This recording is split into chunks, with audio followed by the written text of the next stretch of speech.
Don't you just love it when an awesome box art like this gets completely screwed over because of a border like this? So before the days of Steam sales and 10% discounts on first party Nintendo titles, we got Platinum Hits, or Greatest Hits, or Nintendo Select. So why do these exist? Well, if a game surpassed, let's say, 250,000 copies, boom, PlayStation 2 the best, or EA Hits, or Greatest whatever. And basically they were cheaper to produce, especially in America, because the manuals were instead colorless instead of being colored, but we'll get onto that later.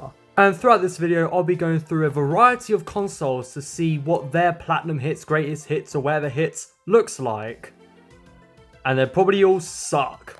Starting off with PlayStation Platinum Hits in Europe, and I'll be honest, this one does not look too bad, especially when compared to the American Greatest Hits. Get that out of here. Anyway, so as you can see, it is pretty much just the original PS1 black labels, but with nice silver trimmings, and the disc art right here is very plain with Tekken 3 and Platinum Hits. In Japan, it's a little different with PlayStation the best, so you know these games are the best on the console in Japan.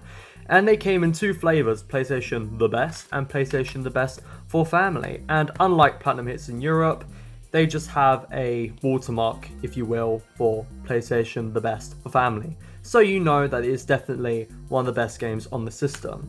Another piece of re-release material I thought would be worth mentioning is PS1 books. Now these were made towards the end of the PS1's life cycle, and I'm not too sure if these were made because the game sold really well, but as you can see here, they came on these slim jewel cases as opposed to normal CD jewel cases, and they had abridged manuals, so less game manual goodness, especially with games like Super Robot Tyson Alpha.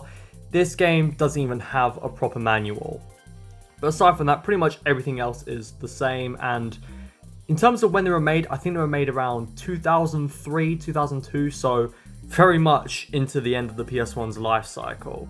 Now, unfortunately, the PS2's Platinum Hits looks a lot uglier with this stupid silver border, and same on the back with only the best-selling games qualify for Platinum, and same for Japan. Yep, still the ugly border, but hey, at least the yellow spine looks pretty cool, at least in my opinion. And I think there was also a PlayStation The Best of Family in Japan as well, but I'm not sure. In America, though, they had this red burgundy border. I'll put up on screen because I don't have any Greatest Hits. And yeah, like I said earlier on in the video, some of these manuals were grey instead of being coloured, like for example Kingdom Hearts, mainly because production costs were cheaper. However, weirdly enough, my manual is fully coloured. I'm not sure if this was from a black label copy because I got it second hand, but I'm assuming that in Europe the manuals are actually coloured, which is weird because most games in this country are just grey manuals. With the GameCube, their player's choice was very similar to what the PS2 got in Europe with the ugly silver border it's on screen. And in America, it was actually a lot better with just the player's choice just being right on top of the GameCube's border. Although the spine was yellow and made it stick out like a sore thumb. Japan, as far as I know, didn't get anything like this. So whilst the DS itself doesn't have anything like Nintendo Select or anything like that, Konami thought they would do it themselves. They did a whole Thanos on this, and whilst I don't have it physically, I'll put up on screen. Yeah. Konami Best Hits. Where do I even start with how stupid this box art looks? Like, why is there a box art in a box art? Like, Konami, make it make sense! With the 3DS and Wii, they got the iconic Nintendo Selects. Now, as much as people hate this border layout, I actually quite like it. It kind of looks a bit premium, a bit bougie, a bit luxurious, but I can totally understand why people don't like this. I mean, for me, I'd rather have the original labels because, well, I'm a collector. And these aren't as sought after, but, you know, it's a lot better than whatever I was talking about before. But, you know, I totally understand why people don't like this. But me personally, I kind of like the appeal here, but that's just my opinion. With the Switch though, Capcom at least did something acceptable and just made this best price thing. I mean, it still looks ugly, it still looks repulsive, but you know what, it's better than having a box art in a box art. So thank you Capcom, please bring back Mega Man. Microsoft, unsurprisingly, was humming the same old tune with their obnoxious, ugly, silver greatest hits.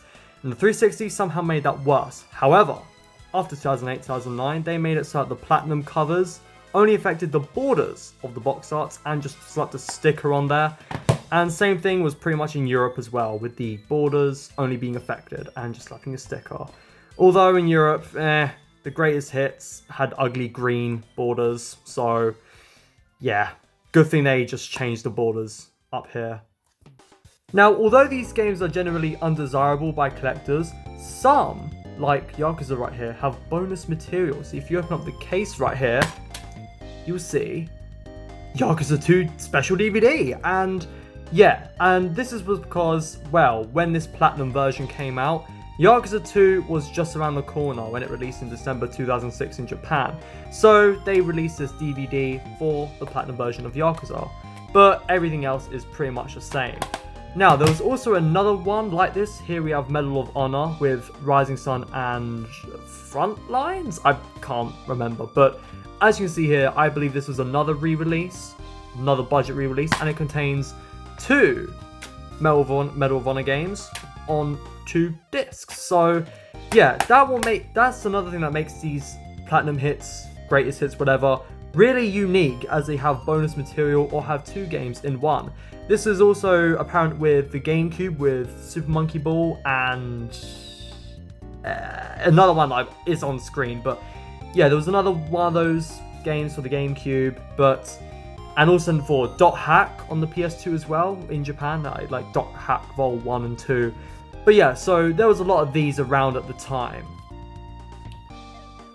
Now, in terms of some of the older consoles like the SNES, the NES, the Genesis, there really isn't much to say here, except with certain games like the Mega Man series, you know, Mega Man 1 and Mega Man X and all that, they actually did get re-releases by Capcom on their 30th anniversary and go for a ridiculous price. So you may as well just get the original games if you're a collector like me. I have a confession to make. As of editing this video, I just found out that SNES Player's Choice was a thing. And as you can see here, it looks pretty alright. There's just a sticker on there, kind of like with the Xbox 360. And so, yeah, sorry for kind of lying to you guys. So what did we learn from this fun history lesson?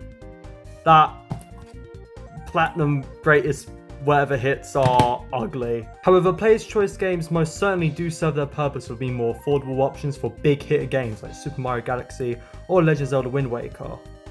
Please subscribe. I've got a TikTok channel, follow that, it's cool I guess, and please hype my videos and please subscribe and like and subscribe and comment. I don't know if I said subscribe, but also please subscribe.